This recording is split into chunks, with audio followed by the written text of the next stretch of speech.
Hey guys, welcome back to another video. So guys, it's been a while since I did my last voiceover and I missed this so much.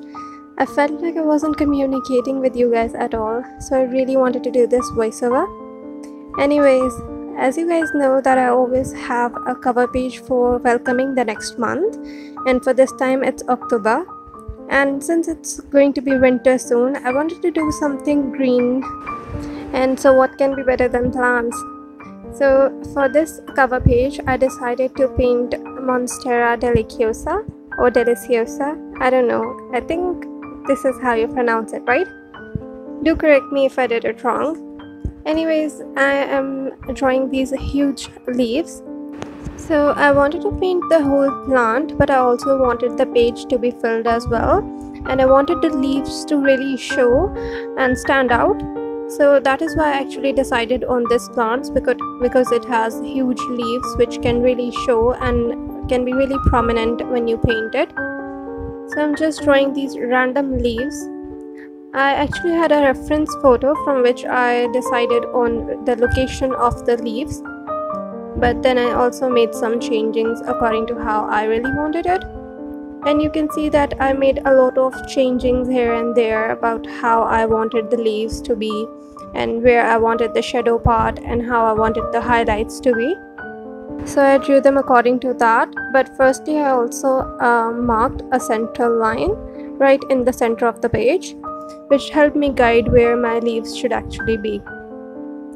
Now once I'm satisfied with the positions, I'm just giving some texture and shape to the leaves so they actually look like leaves and not small heart shapes. A simple advice would be, especially for the beginners, to not make it very complicated and just draw simply and add some lines here and there. If you want to do a very loose painting, you can just fill in these heart shapes and then with the pointer you can add the detailings and give texture. But if you are going with the tight painting, as for me, I am actually lining out every detail so I know where I want the paint to be and for every line I can decide where the darker shade should be and where the lighter shade is going to be. It just makes things a lot easier if you have a sketch in your mind, and in this case I literally have a sketch where I know how I'm going to paint it. Now you can see that as I'm going down, I'm also outlining where my stems are going to be, and these are not just simple lines. I actually made it double lined so I can fill that out later, but keep it in mind that it should be very thin and the stem isn't going to be very broad. So since I'm still sketching, I want to mention that if you watch my previous videos, you know that I don't sketch on camera. I already have my sketch ready and then I just paint it, and then I also decorate the side page. Usually it's scrap journalish type of thing, but this time, since I was only making the main cover page, I had the time to show the sketch as well. And if you like these videos more, do mention in the comment section below so I know what you guys prefer more. And if you like the scrapbooking page a lot, I would continue to do that.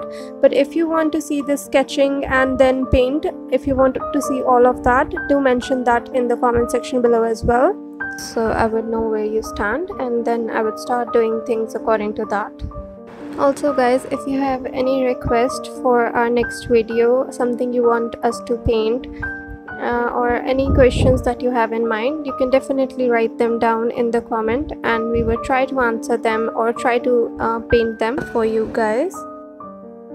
Okay, so the sketching is finally coming to an end. I'm just making some changes in the stem position, and now I'm finally on to the watercolors.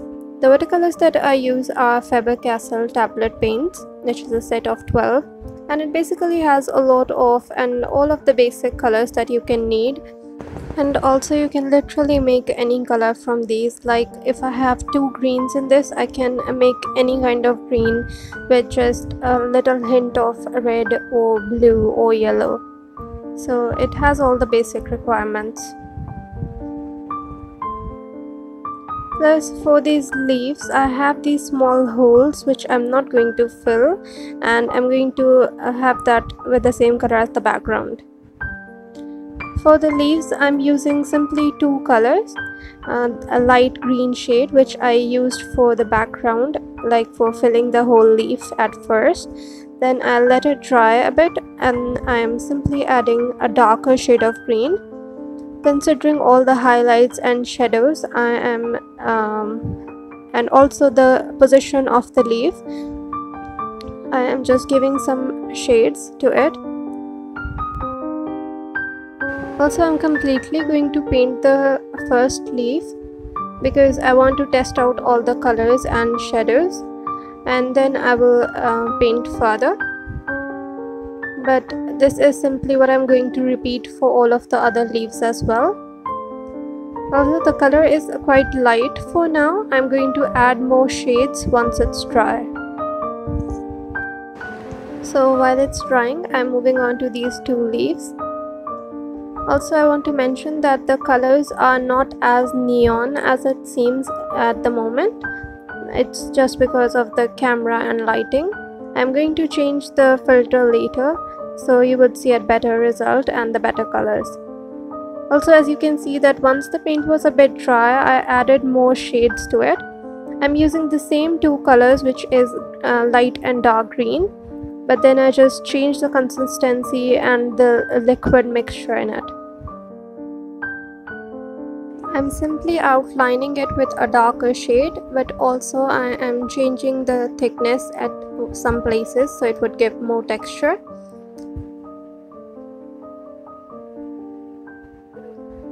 And all of this texture and shades change according to the position of the leaves.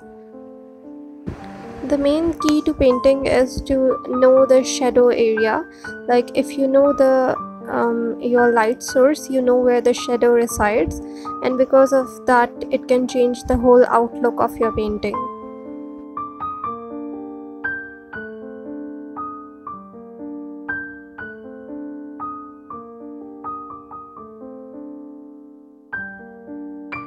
Okay, see, this filter and this position is better because these are the actual colors that I'm using. Like these are the real shades and not the neon ones that you could see before. So this is the light green shade and the darker, as you can see. I'm only using these two colors and I'm simply changing the layering and liquid consistency, like the amount of paint and water, to differentiate the shades.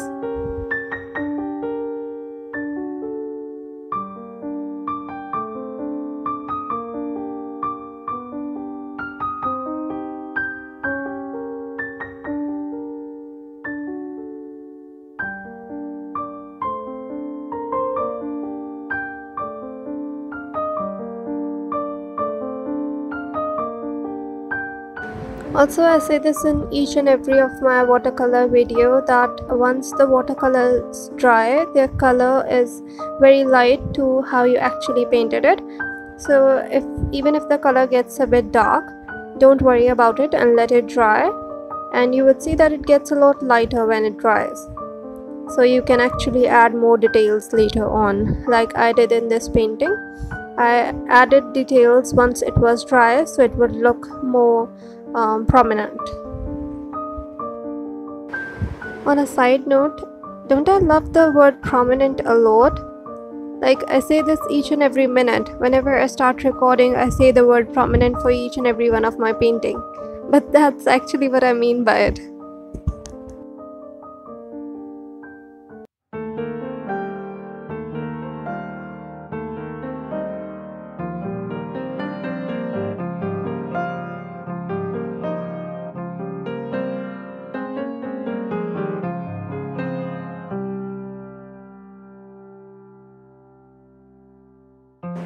One more thing to keep in mind is that when you are doing the merging, as I'm doing right now, make your brush clean every time you start a new part. For example, the lines that you can see, for each and every part of this, I cleaned my brush every time and then blended it, so the dark color won't spread everywhere and it would still look blended.